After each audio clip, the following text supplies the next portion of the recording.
A gente vai conversar um pouco agora, nessa primeira mesa, com o Rodrigo Quinan. Ele já está por aí, acho que a gente já pode começar a dividir a tela, né? Chega aí, Quinan, para a gente conversar. Olá, Priscila. Olá a todos. E o Luiz Sorra. Chega aí, Luiz, também. Vou deixar que vocês façam um pouco a apresentação de vocês individualmente, depois a gente começa um pouco mais formalmente com os títulos dos trabalhos e começa a apresentação, tá bom? Em relação ao público, a gente recebeu aqui muitas perguntas, a gente vai tentar, na medida do possível, englobar todas elas, mas a gente tem um tempo meio limitado, então, desde já peço desculpa se alguém ficar sem resposta. De todo modo, todas as apresentações elas vão estar disponíveis na página do Anima Mídia, e a gente vai tentar, na medida do possível, vou pedir, né, aos pesquisadores, tanto ao Quinan quanto ao Luiz, que disponibilizem também as referências dos desenhos, para que a gente possa depois acessar. E aí, Quinan, enquanto o Luiz não volta, eu vou aproveitar a deixa da sua apresentação para a gente falar um pouquinho sobre essa relação, assim, da mídia regulada, o Estado e conteúdos de valor, digamos, você falou em valor cívico, mas eu queria fazer um paralelo com o Brasil, conteúdos de valor mais educativo, né? A gente, na experiência brasileira, a gente pode falar de desenhos animados com valor educativo que se perdendo, né? Desaparecendo nesse cenário. Eu queria que você comentasse um pouquinho sobre isso. Olá, eu estou sendo escutado, né? Ok, que bom. Só para avisar, gente, eu vou, assim que acabar o seminário, vamos ver se o Luiz voltou. Oi, voltei? Voltou. Voltei. Eu tive que entrar pelo celular. Sem problemas, a gente te escuta bem. Agora que o PowerPoint já foi, o celular é ok. Só para avisar, gente, eu vou colocar na nossa página, no Facebook ou no site, ou nos dois, link para todas as animações que eu mencionei. Respondendo a pergunta ele também. Então, preparem a pipoca para o fim de semana para assistir várias animações não ocidentais. A pergunta da Priscila, pedindo uma comparação do dever cívico das animações soviéticas com o teor educativo que algumas animações no Brasil buscam ter, tentam ter, ou às vezes não conseguem, eu acho que vem muito do incentivo financeiro, né? Da mídia regulada, por causa que a gente não precisa ir na União Soviética para ter exemplos de mídia regulada. Por exemplo, na Inglaterra, na BBC, o dinheiro público que financia a televisão, que inclusive produz conteúdos de entretenimento na BBC. Então, existe uma responsabilidade educativa, igual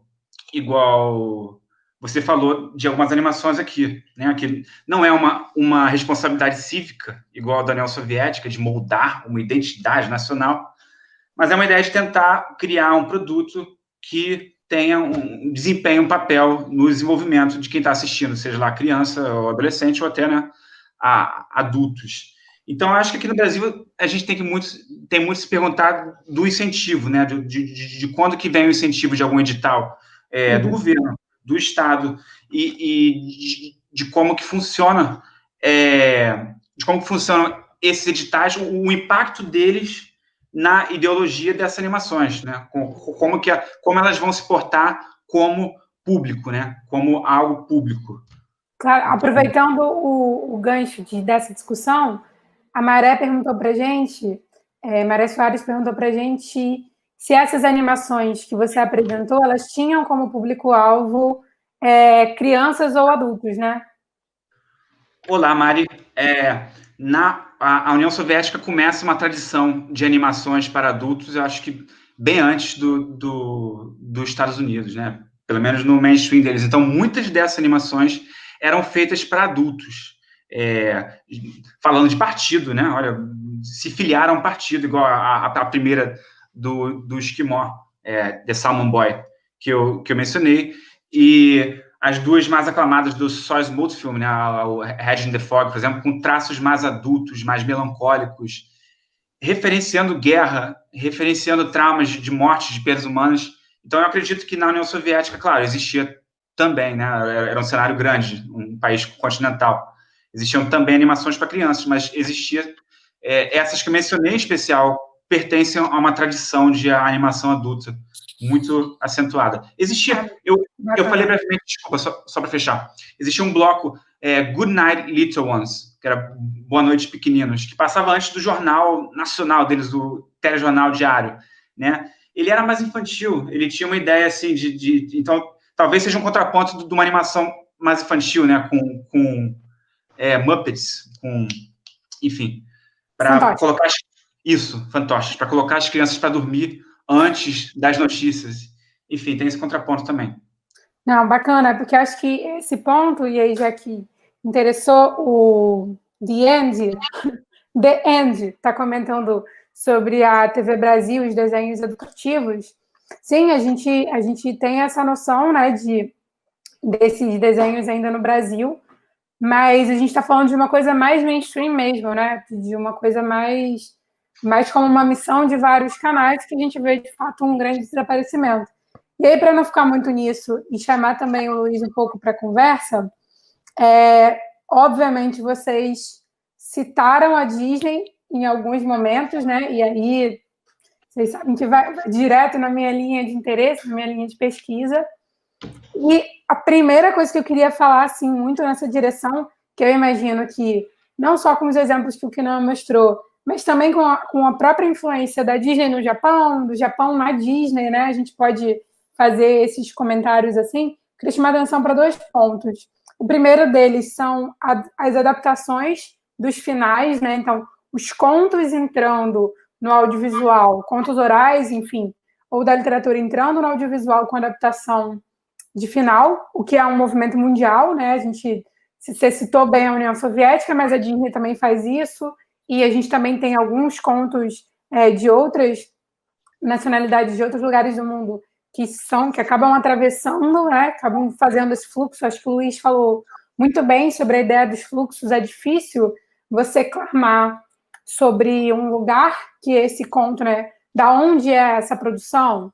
Qual é o critério que a gente vai usar para dizer da onde é essa produção? Eu acho que essa é uma discussão muito bacana, que a gente poderia ficar muitos dias discutindo sobre isso, né? Definitivamente. Mas para poder dar a vez um pouco para o Luiz também, para falar um pouco desse fluxo que a própria Disney faz de incorporar os brinquedos ou temas do parque e transformar em narrativas de filme. Então, como é que a gente vê isso acontecendo em outros fluxos, né? Não só nessa direção de aquisição, né? Então, acho que para trazer um pouquinho isso. Eu posso fazer responder rapidamente o The End, aí eu passo para o Luiz a pergunta mais complexa da Priscila. É só uma observação de que ele apontou muito bem que o Canal Brasil tem desenhos educativos, mas ele fica relegado a um nicho. É importante perceber a diferença da televisão de hoje, extremamente fragmentada, num cenário de TV a cabo, competindo com TV aberta no Brasil inteiro, quando na União Soviética e também nos Estados Unidos, de certa forma, por um tempo, a mídia era muito mais... a televisão era muito mais centralizada em poucos canais. Eram só 5 canais na União Soviética, né? Fora isso, o cinema. Então, não tinha muito essa ideia de nicho, que ele observou muito bem que hoje, né, no período de fragmentação de consumo, existe mais. Só isso. Passando para o Luiz. Acho que o Luiz está com problema de novo. Acho que ele caiu. E aí vou aproveitar para a gente continuar falando um pouquinho dessa questão educativa, porque está bombando aqui no chat a questão dos desenhos. Vamos falar um pouco, Kinan, sobre essa coisa da Disney. O Leonardo Dornel trouxe para a gente aqui uma pergunta muito bacana, perguntando se a gente já ouviu falar das propagandas da Disney durante a Segunda Guerra Mundial. E aí, vamos falar um pouquinho sobre esses desenhos, né? Essa relação de contra-desenho, se por um lado, lá na União Soviética, você parecia ter animações ensinando aos adultos como lidar, de fato, com essa nova realidade, com essa nova proposta de regime. Por outro lado, você tinha esse bombardeamento da Disney eu destaco especialmente algumas animações do Pato Donald. Indico para as pessoas procurarem, que são realmente assustadoras durante a Segunda Guerra Mundial. Sim. A gente já discutiu essas animações em encontros do Animamídia. O Luiz, se ele voltar, ele vai amar falar disso. É a cara dele. E realmente é o que a Priscila falou, né? De dois regimes surgindo, um consumista, outro ligado a um Estado forte, regulador, e cada um lançando a sua proposta também no entretenimento, né? E que mais? Não, a galera está continuando aqui um pouco a discussão do que poderia ser considerado educativo. Eu vou fazer de modo bem polêmico aqui a provocação, que essas propagandas elas podem ser consideradas educativas, né? Que elas têm um propósito de educar para uma finalidade, não educativo da maneira como a gente entende, né? De socialização, de uma coisa mais de moderação da própria criança, mas, de fato, educativo é um termo bastante abrangente que faz com que a gente tenha que pensar sério sobre isso, né? É verdade. E eu acho que isso, unificando isso que foi dito agora com a pergunta que a Pri fez antes, e eu ia deixar para o Luiz, da mudança dos finais, que tanto a Disney quanto só Smoothfilm e etc. na União Soviética, e todo mundo no mundo, eu acho, que fez animações e conteúdo baseado, né, em parábolas antigas, em contos de fada, voltou Luiz, contos orais, teve a mudança do final. Luiz, estamos falando de mudanças de finais de contos antigos em animações, tanto na União Soviética quanto nos Estados Unidos? Então, no Japão também vai acontecer. Muito, na verdade. Você vai ver Dragon Ball Z, por exemplo. Dragon Ball, na verdade, o original, ele é todo baseado na Jornada ao Oeste, que é um livro baseado em contos antigos na mitologia chinesa. Você vai ter... Nesse Jornada ao Oeste vai ter várias, inclusive não só no Japão, como na Coreia também. O próprio God of the High School se baseia um pouco nesse livro. E na mudança de finais em específico, eu não sei, porque o Japão ele tem uma... Eu não lembro de nenhum anime que adapte fielmente uma narrativa. Talvez esse que eu mostrei da Cobra Branca. Esse que é uma das primeiras animações, a primeira animação colorida do Japão. Uhum. Sim. Que é esse, mas eu nunca consegui assistir ele inteiro, só consegui achar fragmentos dele. Inclusive, se alguém... De todo modo, eu acho que é uma discussão assim que abre muita possibilidade de pesquisa. Vou trazer uma outra pergunta aqui da Elisa Bastos, que aí é diretamente mais para o Luiz, que é sobre a questão dos contextos, né? Como lidar com o desafio de analisar sem unificar as produções numa categoria de não ocidentais, né? Quais são os elementos de continuidade que essas produções trazem? Antes de eu passar para você, Luiz, eu vou fazer também um adendozinho, que de fato, essa é uma categoria muito complicada. A gente trabalha com ela para fazer uma diferenciação do que é ocidental, mas, obviamente, no próprio PBG-Com, a gente tem uma gama grande de pesquisadores trabalhando com contextos não ocidentais, e a gente fala, não ocidentais é uma categoria ocidental para o mundo não ocidental, né? É o world music, né? Da música, que existe world music, é toda música que não é Estados Unidos, Inglaterra. Exato, exatamente. É a versão. Categorias com certeza muito frágeis. Mas aí fala aí. Esse exemplo que não foi perfeito. É por isso que eu quero trabalhar com o termo anime. Apesar que ele ainda traz problemáticas, porque ele é um termo japonês, mas eu acho que ele fala melhor, por exemplo, de um contexto do extremo asiático e de animações daquela região viajando o mundo, vamos dizer assim, do que, por exemplo, eu falar que as animações não ocidentais da Ásia, ou animações asiáticas, animações orientais, que na verdade são termos extremamente amplos. Mesmo se eu falar de animações do Extremo Oriente, é difícil de enquadrar tudo como anime. Por isso que eu acho que ele é uma particularidade dele. Não dá pra você... Eu vi alguns comentários falando sobre isso, que ele lê anime como animações orientais. Lembre-se que o oriental é tudo aquilo que... É basicamente tudo aquilo que não é Europa e América. É bastante Entendeu? mundo. A gente já... O termo oriental já foi usado até para se referir a partes da África. Mas principalmente a partir do que eles chamavam de Ásia Menor, né? E para trás, que é ali o Oriente Médio para frente. Então, assim, é muito mundo. Como o Ben disse que não, só a Índia e a China são o quê? 3 bilhões de pessoas? 2 bilhões e meio de pessoas? Dependendo, a gente tem um Mais a monte Rússia. de biografia que não pode não considerar, por exemplo, o Brasil como Ocidente, né? A gente tem essa discussão, né? Tem algumas coisas Exato. assim. Eu mesmo tendo a considerar o Brasil e a animação brasileira como que eles chamam de periferia ocidental. Exato. Que é em oposição ao centro ocidental. Não é um termo complicado porque ele aparenta ser pejorativo, mas eu acho que a gente pode encontrar um termo melhor no futuro, mas ele é um termo inicial. Para darmos início a esse debate sobre o que é ser ocidental e o quanto que a gente mesmo se encaixa no termo ocidente. Quanto que a nossa própria animação se encaixa em animação ocidental. Não sei se ficou claro o que eu... Não, ficou super claro. Eu acho que a gente podia falar um pouquinho mais ainda, porque a gente não tem propriamente perguntas, mas a gente tem alguns comentários que vão nessa linha.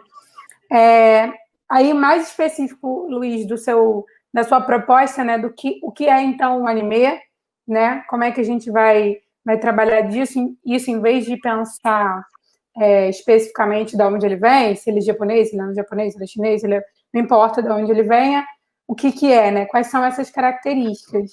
E aí, obviamente, eu estou sempre puxando sardinha para os meus objetos de pesquisa, me chama a atenção muito também o trabalho, e aí, claramente, né, posicionado, claramente com interlocução da Turma da Mônica com o Japão, né? Essa interlocução da Turma da Mônica com o Japão e as propostas, né, a incorporação disso, por exemplo, desse estilo, desse formato, desse ponto de interrogação anime na Turma da Mônica jovem, né? Então, acho que a gente podia falar um pouquinho sobre isso também para trazer o Brasil para a roda.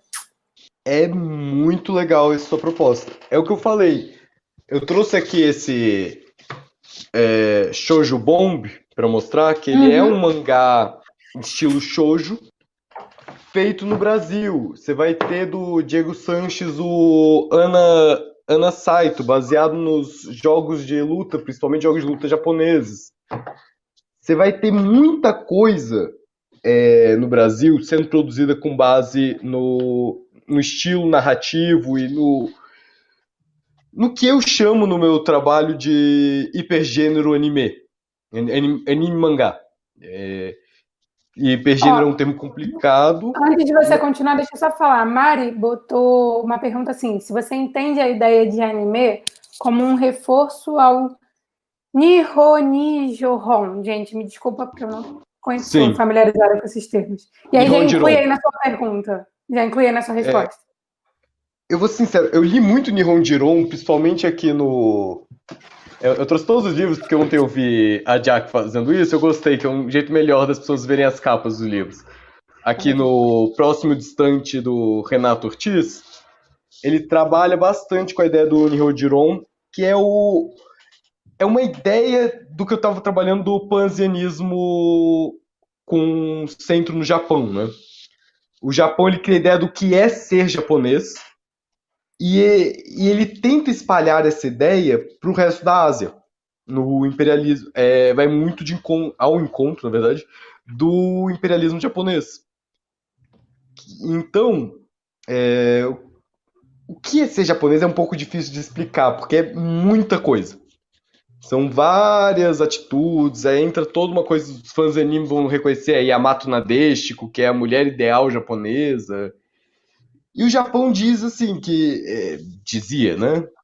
Apesar que tá tendo uma certa volta desse tipo de pensamento nas redes sociais japonesas.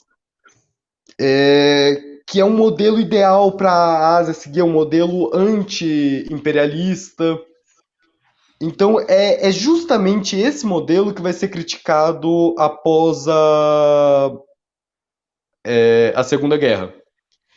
E essa ideia dos animes reforçam isso, porque quando um estilo, um traço, assim como a escrita, traz muito do caráter cultural de um lugar.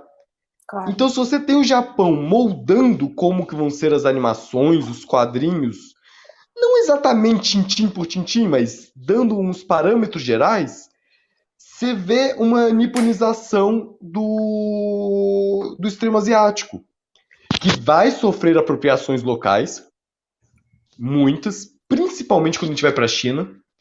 As temáticas chinesas são muito particulares. É que eu falei do confucionismo, do daoísmo, é muito particular. Um pouco menos na Coreia, mas na Coreia você vai ter um movimento de resistência, colocando o japonês muitas vezes ou como fraco ou como o inimigo. Entendeu? Como alguém tentando se infiltrar e tal. Nem sempre vai ter vezes que você vai ter o bom japonês e o mau japonês. Entendeu? Mas você vai ter isso mesmo, assim, do coreano salvando o japonês, de tudo.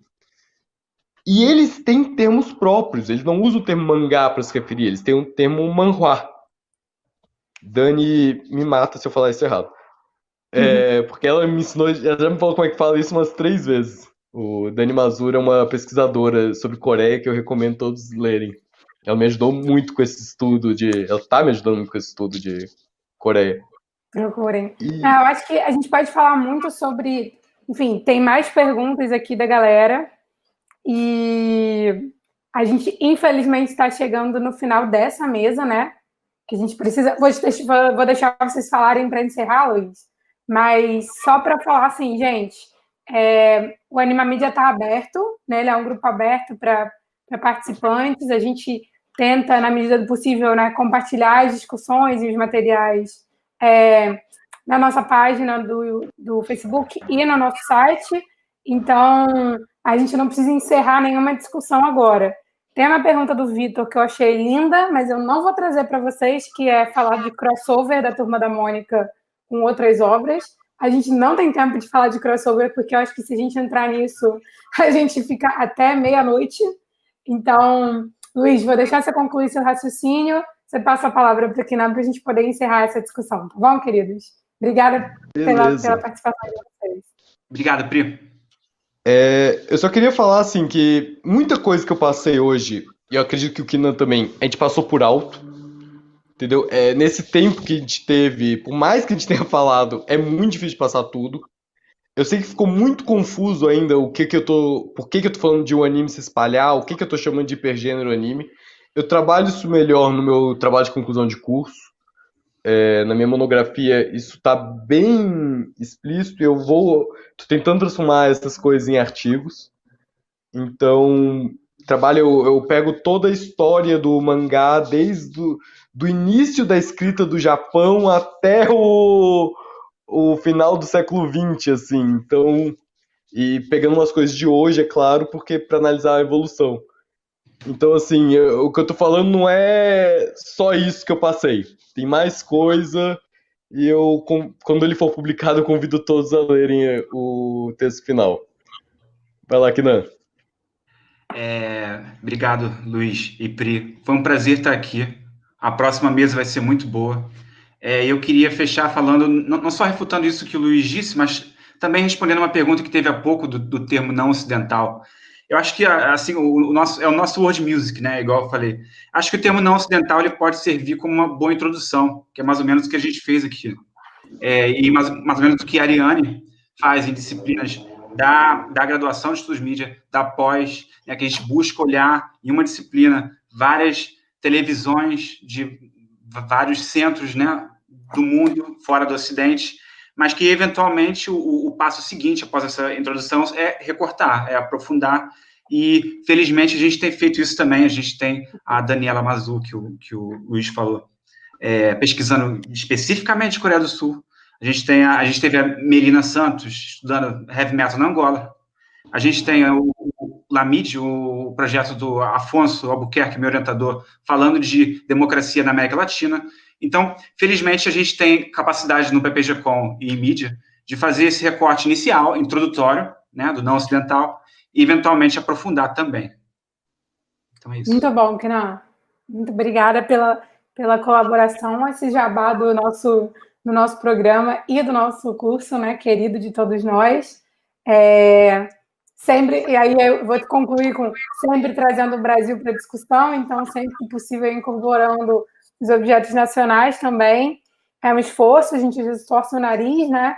Mas eu acho que a gente está conversando com pessoas muito boas aqui que já não pensam mais dessa maneira. Então, viva toda a nossa produção e toda a produção que não é central, né, nesse caso, mas que circula e que é bom e que é consumido. Obrigada, gente. Agora a gente vai para uma mesa igualmente incrível. Agradeço aos meninos pela participação. Fiquem conosco, mas tchau. Fiquem conosco, mas tchau.